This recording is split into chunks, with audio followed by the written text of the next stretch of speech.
Hello everyone, and welcome to FinWiser Advisory. In this course, we will be talking about financial modeling, DCF and comparable valuation. We are building a financial model on Tesla Motors. This course is divided into 16 modules.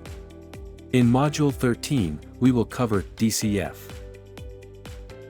In this module, we will understand what is discounted cash flow, DCF valuation, components of DCF valuation, concept of terminal value, calculating equity value using DCF valuation.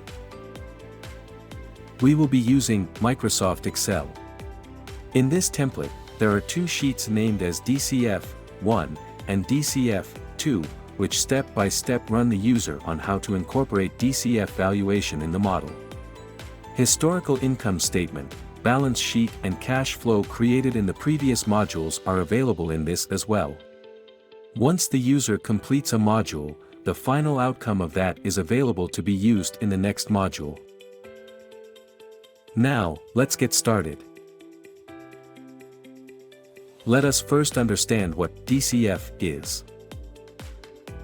The discounted cash flow or DCF analysis represents the net present value or NPV of projected cash flows available to all providers of capital, net of the cash needed to be invested for generating the projected growth. The concept of DCF valuation is based on the principle that the value of a business or asset is inherently based on its ability to generate cash flows for the providers of capital. To that extent, the DCF relies more on the fundamental expectations of the business than on public market factors or historical precedents, and it is a more theoretical approach relying on numerous assumptions. A DCF analysis yields the overall value of a business, that is, enterprise value, including both debt and equity. For valuing a company using DCF method, we need the following. 1. Discount rate or WACC. 2. Free cash flow to firm. 3. Terminal growth rate. Let's step by step understand how we can calculate the above parameters. Step 1. Calculating the discount rate or WACC. WACC stands for weighted average cost of capital. It combines the cost of borrowing money through loans or bonds and the cost of getting money from shareholders based on their expected return. WACC is calculated by averaging the costs of debt and equity, weighted by how much of each the company uses. The mathematical equation will be WACC equals weight of equity times cost of equity, plus weight of debt times cost of debt times 1 minus tax rate. Cost of equity, KE, is calculated using the CAPM model using the equation KE equals risk-free plus beta times market risk premium. In our model, the cost of equity is calculated in cell D6 using the CAPM model defined above. Cost of debt, KD, is the interest rate the company pays on its loans or bonds. Companies can deduct interest on loans from their taxes, so they get a bit of a tax break on the cost of debt.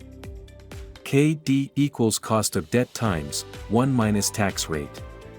In our model, the post-tax cost of debt is calculated in cell D11 using the average interest rate on borrowings in cell D12 and netted off for the tax rate mentioned in cell D13. The company's total value is made up of both debt and equity. WACC weights the cost of each based on how much of each is used. In our model, the weights are calculated based on the book value of debt in cell G7 and market value of equity in cell G6. Since this is a listed company, market value of equity is calculated using the number of shares outstanding and the current market price per share. Finally, WACC is calculated in cell J6 using the WACC equation defined above. Step 2. Calculating the free cash flow. Free cash flow to firm, FCFF, represents the cash that a company generates from its operations that is available to all investors, including both debt holders and equity holders. It's an important number because it shows how much cash the company has after covering its operational and investment expenses. FCFF is calculated as EBIT less tax paid. Add back depreciation. Subtract capital expenditure. Adjust for change in working capital. All these items are calculated in the model and should be linked to respective accounts. Next step is to calculate the discount factor during forecast period in cell range G30 to K30. Discount factor for year 1 of forecast, that is, 2014 in cell G30 can be calculated using this equation, where R stands for WACC. N stands for projection year count.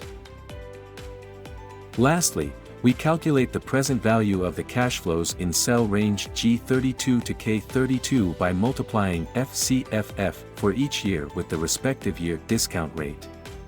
Finally, sum these present values in cell D36 to calculate the cumulative value during forecast period. Step 3.